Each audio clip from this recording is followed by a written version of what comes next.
It's Tuesday night, Channel 95, and we're back for one more show of the Neighborhood News.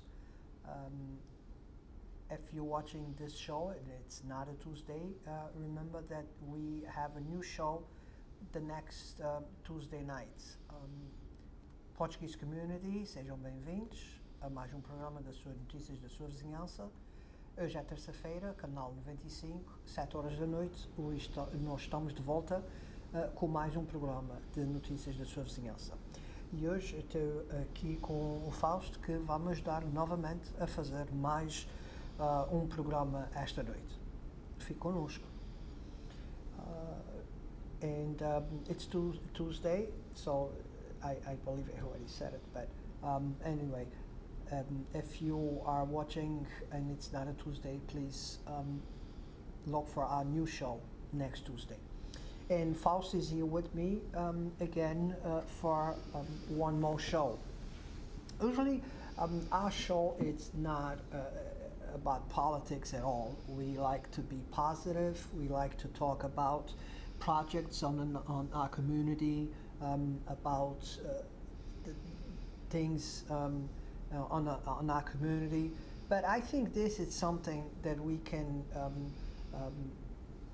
talk today, because elections was just yesterday, and yesterday was Tuesday. We're taping the show today, Wednesday, day after the elections, and we kind of go over the numbers and what we think about last night's elections. I have to start by saying that again, people that went out to vote didn't impress me because it was very low. But I think this is already traditional on our city.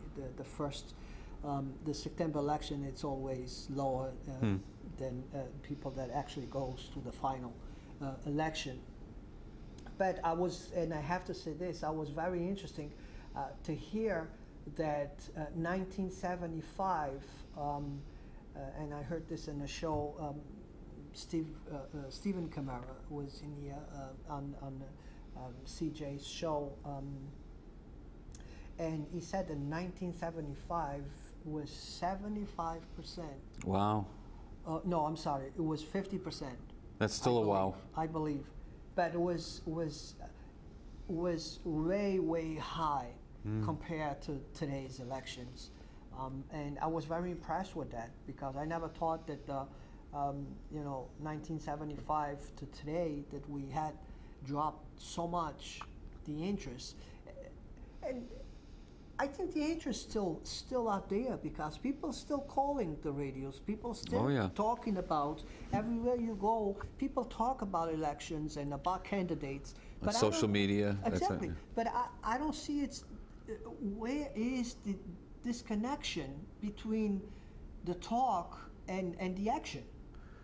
Well, I don't know either, Carlos, because, for instance, I heard some chatter today on social media that people really don't want change. But if you look at the city council race, and it's just a preliminary, there's potential for quite a bit of change, that's brought about by voters. Mm-hmm. So people are concerned about it. Why they don't vote, I don't know, because their vote really does matter. And we were talking before the show how close even the top, what are we looking at, 20? Mm-hmm. 18 or 20, certainly the top 18, how close they were, at least to the next one, the one before, above them and below them. So it's pretty clear. If you look at those numbers, here's one total is 1,747, and the next one is 1,744. If you can't see from that every vote counts, every vote does count. Yes, and they end up very close, and from the top, from the first seat all the way down to the 9th seat, the numbers are close. I mean, this one in here, it's 10 difference. Yeah, different. Difference of 10 votes. Between Pam and Richard Cabeceras, it's 10 votes different.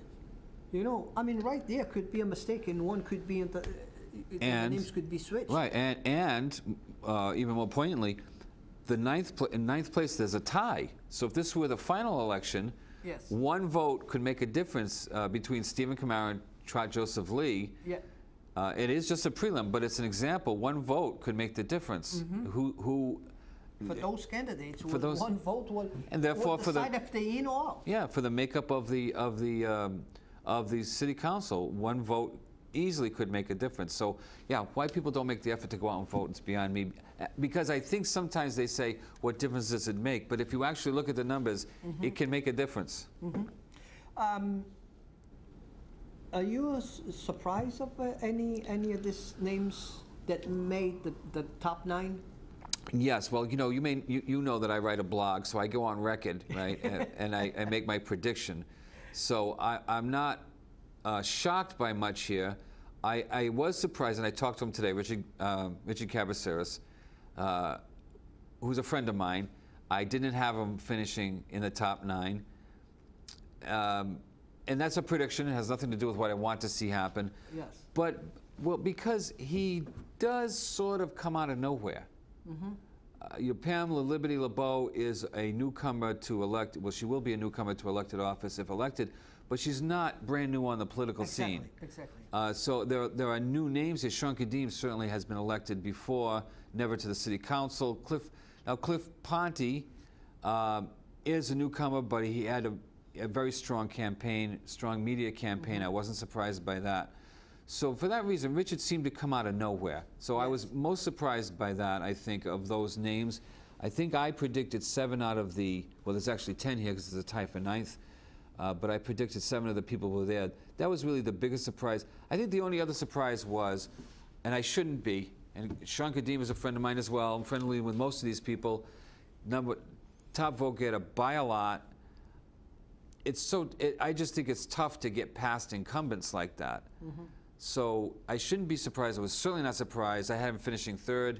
He finished 1st. That was just, as I said today, maybe the last time I underestimated him. I was a little surprised by that finish. I had talked to a couple of people, and I have said that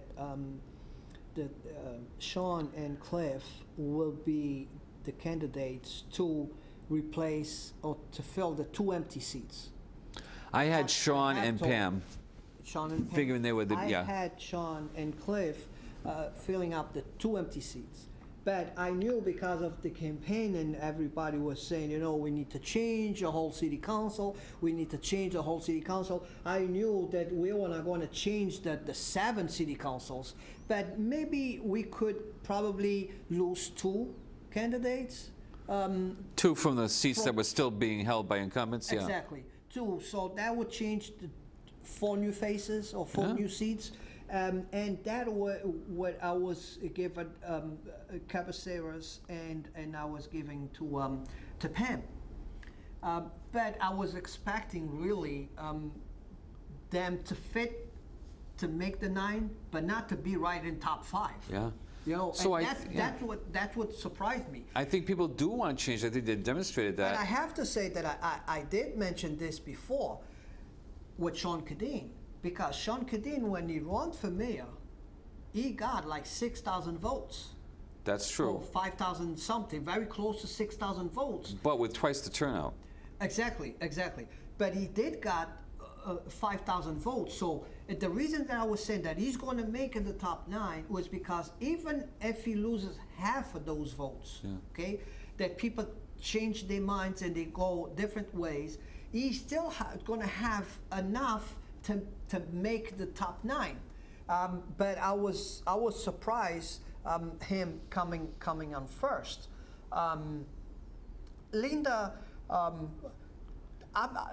I'm not surprised with Linda. No, I had her coming in first. Yes, I'm not surprised with Linda because I have to say this, and people can say whatever they want.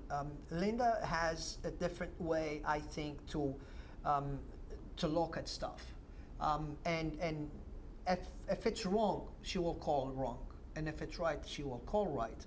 Even if she voted against me, and I had said that in front of the city council, because Linda and I use this as an example. She was the only one that voted against to put the carnival at Lafayette Park. Okay, but it was okay with me. I never took it personal because it's not personal. It was her opinion, and I always give her the credit for. At least you don't say one thing in front of me and then stab me by the back. At least I know what your decision is, and you know, and I support you for that. You know, I don't take that personal. And I have said that, and that's why I think I'm not surprised with Linda being, you know, on the position that she is. Not at all. I have to say that this is going to change a little bit because the numbers now for the final is going to change a little bit. I will expect probably one. I mean, one from here definitely is going to have to drop. Yeah. One definitely have to drop. Right. But at this point, being two on the seam with the seam votes, I'm going to say, according to yesterday's votes, that probably two names from there is going to move. They all going to pretty much move back Right. and forth. You think one of these? Now that's 10 because it's a tie for ninth. So obviously, what you're saying is obviously one of them is going to drop out of the Yes, top, yeah. and you think an additional one would too.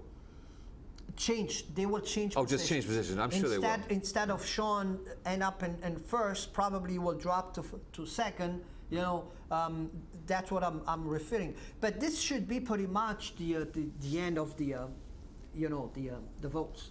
Yeah, we have seen. I think it was last election where Pat Casey finished out of the top 9, but then prevailed in the final, and I think Leo has done that too, and Leo's also.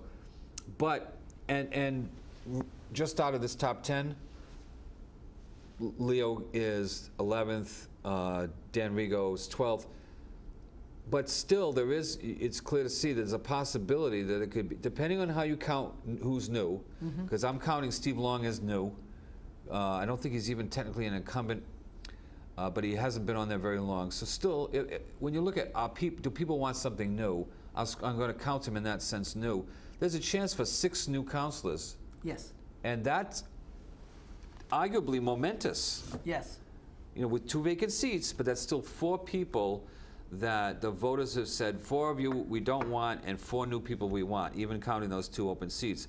That's a big change for Yes. city council. And I think what we're seeing in here is the fact that we not just change the president, we have to change the House too. Yeah, yeah. And that's the mentality of the people. That's what the people's gonna, because we have a perfect example. We change the mayor, but we didn't change the city council votes. Right. We just switched from one side to another. So the ones that were supporting Flanagan, now, you know, that's what they don't want to happen. And I have to tell you the truth.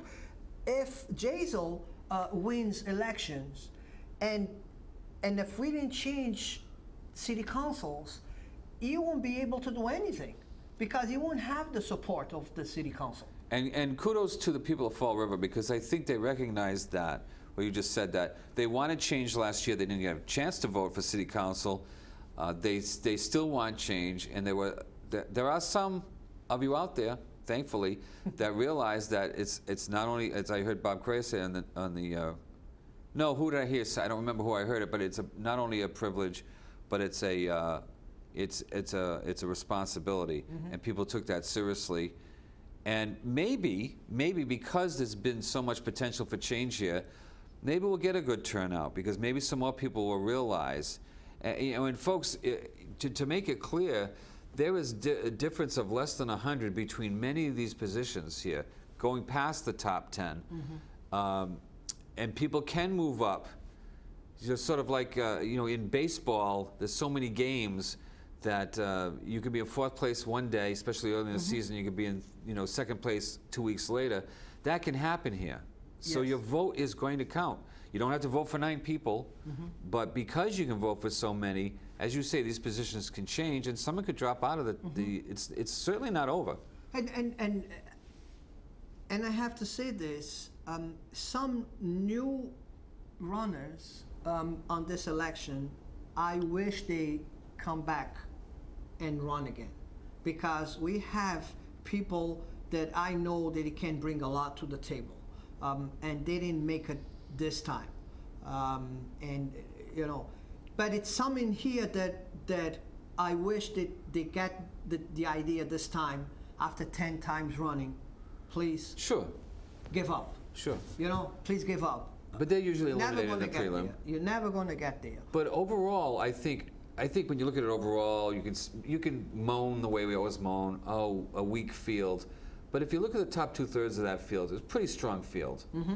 So right now you have several incumbents that are out of the top 9, and among those people are people who I think at least, and if you look at the names, would be, as you say, would be capable. Mm-hmm. That's a pretty good situation for the city to be in. Yes, yes, and I think perfect example here, Joshua Font. He barely made it to the 18. He came in 19, and he is a perfect example that I think that's a person that could do a great job at Sure, city council. he's a bright guy, a It bright is. young man. I won't call him a kid because No, these kids it's don't a like kid that. with But beer. yeah, But a perfect example, and again, vote counts because it was less than 100 votes Uh-huh. that he missed the seat. So that he missed a position here. So definitely some of these first timers, they really need to come back and run again. For those that are running for 10 times, take my advice. yeah. It's time It might to be quit. time. It's time to quit. But it's a tough situation for Josh Font to be in, but it's a good situation for the city when you know that there's some young talent out there, Exactly. and you didn't make it this time. But Josh, come on. Yeah. Yeah. You're young. Definitely. You're young. You can do it again. Oh yes. Yep. He's definitely, and the good thing is now when he comes back in 2 years, people already know him. Yeah. And he didn't lose these votes. He will get all these votes plus more on the second time because he will have more time to talk about the issues and everything. Switching to the mayor. Any surprises? Overall, I was not surprised. I paid more attention to the mayoral race. I talked to a lot of people. I honestly, now I wrote in my blog, which is Fausta blog, you can get it on Facebook, that Jason Correa was, it's a guess, who knows really, going to win by 8%. He won by 7%. Mm-hmm. I didn't do the math, others did it for me. Thanks, Freddie Franco. I thought that was a conservative estimate. I really, deep in my heart, thought his victory, at least in the prelim, was going to be a little bit more. I honestly thought that Jordan Sylvia was going to poll about 1,000, but I didn't know for sure what the turnout was going to be. So it's relative to the turnout. But I thought he had 1,000 votes in him, so I was a little surprised that he came in at less than 700. But overall, not surprised at the order of finish at all. But as today, a day after elections, I think Jazel can very well say that he's not just 600 votes ahead the No, mayor. sure. He's Sure. A lot more ahead than 600. Well, the mayor got 600. 40% of the vote. So, with that being said, he should be probably on the 1,500 more than ahead Sure. from the mayor, because All things being equal, yeah. all these three candidates now, I'm 99.9% sure they're going to back up Jazel. Yeah. What that says is that all those votes going to go automatically to Jazel. Yeah. It's no question about those votes. Now, from here on, he's going to have to work to get votes. Sure. And he's going to have to work to get his supporters out. And I don't want to say that all his supporters already went out to vote, because that's not true. I don't think that's true, no. I don't think it's true. But the majority already went out to vote for him. And Sam Sutter said last night that he thought he was well ahead in the race. He thinks a lot of his supporters thought he was well ahead. So I think sometimes the challenger is going to be able to energize their people more so than the incumbent anyway. If Sam was a little, Mayor Sutter was a little complacent, well, he's going to get his engines burning now. So Jason Correa can't take anything for granted here. Exactly. But one thing that I hope that the mayor learns is the fact that stop lying. From now on, from now on, tell us how you don't feel. Don't lie. From now on, stop the lies. Come forward with the truth, and let's face it, okay? Because until now, we could not see him nowhere. Today he goes on SAR and says, "I will be here anytime you want." Now, because you need votes. So, but about that, Carlos, because I've thought about that, and he's dueling with Jason Correa. He claims he's been to more events than Jason Correa. I know. With so much to talk about and so many important things to talk about. I know. I went in more events than you. I know. But if he starts doing that, how effective is that going to be? If all of a sudden he's everywhere, I think the people of Fall River, the voters of Fall River, have already demonstrated with this election that they're not dummies. And I'm not talking just about the mayor race. I'm looking at the city council race too. That they're not easily fooled. I mean, you can fool them for a while, because you can fool anyone for a while. So if all of a sudden Sam Sutter is Mr. Everywhere, are people really going to be impressed by that? It might be too late for that. Yes. No, I agreed. I agreed with that, but it's a lot. So I don't know what Sam Sutter is going to do. Honestly, I don't know how he. It's arguable that he lost 60-40 because all those votes that didn't go for him will go to Jazel. He got 40% of the vote. Sam Sutter did. You have to project that out to the final. And I know there's going to be more voters, so it wasn't really 60-40. But as you say, most of those other votes are going to go to Jazel Correa. It's going to play out like 60-40. There's still another election to go. That's a 20-point deficit. I'm not sure how you make that up. However, there are people who would vote for Sam Sutter that did not vote. So I'm not sure how many votes he can gain. I think the question is, how many votes are sitting on the sideline for Sam Sutter, and can he get them to the polls?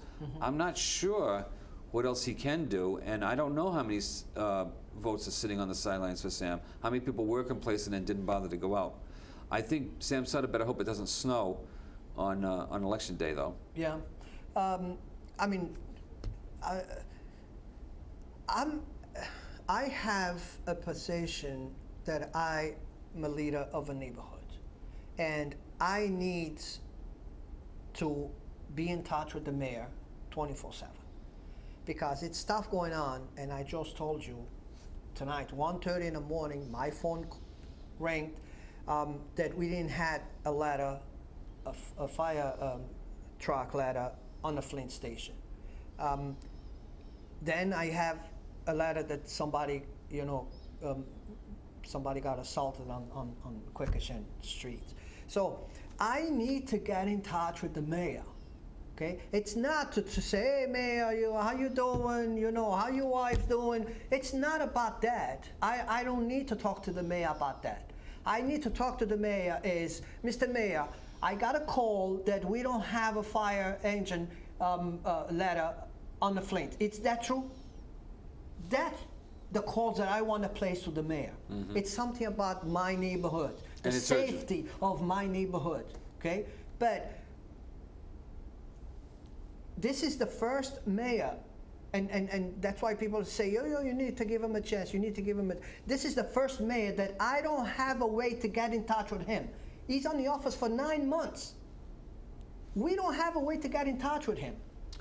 And Carlos, don't you think in a sense that die is cast if all of a sudden now he starts returning your phone calls? And I've heard this complaint from many people, political leaders, elected officials, other leaders within the community. I have heard that complaint over and over again. I'm sure by now Sam Sutter has heard that complaint.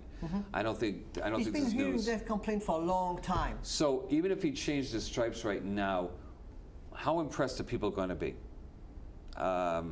I just think to a great extent, I'm not saying this election's over, but I believe that the die is cast with many people. People who've actually had dealings with the mayor, the die is cast. He can show up at a neighborhood event now And I think people might look at that saying, okay, well, within, 6 weeks of an election, all of a sudden you show up. I'm getting my phone calls returned, which may be good to to solve the problem that you have. But are people going to be able to count on that? Are they going to feel like, well, after the election, he will continue to do this? I think, Sam said that he felt that last night he did a poor job of getting his message out. I believe that the message is out. Yeah. I don't think that's his problem, that he hasn't got his message out. I think we know Sam Sutter. How many people are satisfied with that and how many are not is the question. And so if there are not a lot of people that didn't vote that are satisfied with what has happened already, I don't think he can change that in 6 weeks. He complains that he couldn't do enough. He's being judged in 9 months. What's he going to do in 6 weeks to change that? It's going to be tough. And it's stuff that he's trying to defend himself, like the judge job. Now he's saying, it's not true because he gets paid for 18 and a half hours, but everybody knows, and that's what Bob Correa was saying on the show today. I know. Everybody knows that he donates, he works 20, but he donates 40. But guess what? He's violating the law. If that's the case, you just exposing him. I was surprised. You exposing Judge him. Macy actually called the radio station the other day and intimated that, and when Bob Correa said that out loud, I was really surprised that he said that. Because during the debate, it was brought up, and it was brought up about Lou Pacheco as well, and the mayor wisely did not really address that, because how could he say, oh, but Lou Pacheco works more than 18 and a half hours? Today it was said by a supporter of the mayor, part of his transition team. I was really surprised by that. I wonder if that's going to seem like arrogance to people. Again, and it's the wrong way to go. He's getting paid $90. That's the truth. Don't try to go around, and you're just adding more fire. I agree. More wood into the fire. I agree. Because now we can go around and say, how did somebody been violating the law, and we can allow that to happen? If I violate the law, I'm gonna get in trouble. And it's nothing to do with Joe Macy. I don't think anyone questions his competence. I know. And the mayor's but the mayor's trying to defend it by saying Joe Macy's a competent lawyer. And he did that at a debate, and I found that disappointing because no one questioned Joe Macy's competence. Exactly. It was not about Joe Macy, it was about Sam Sutter. Can we afford it? Right. That's in the second Are we getting the best deal for the taxpayers? And that's not the way that he approached us. He approached us when he did the presentation, at the 6th floor, was he is somebody that gonna work for half the price that somebody was working before. But he didn't tell us that you were only going to work a part-time. That's what I don't feel comfortable. Don't give me half a lie. Give me the whole lie, and at least I will make up my mind. I think Sutter's got two big problems. One is that this accessibility issue, and many people have complained about this. I've heard this complaint many times. You can't reach him. He's not available. One thing you'd say for Will Flanagan, people would say, I've heard people say, oh, I can't, the mayor's not accessible, Will Flanagan. And I would say to them, well, go out, leave your house, because you'll find Will Flanagan. He was accessible, if nothing else. Yeah. The other problem is that Sam Sutter had a very elegant and simple campaign message when he first ran. And what he said was, I straighten out the DA's office, I'll straighten out the mayor's office. I just think that these personnel issues seem like a broken campaign promise, and it's the only campaign promise that he made. That's a problem. So, I guess I get the last word. I didn't mean to. Very good. So I see you guys next week. Thank you for watching, and we see you next week.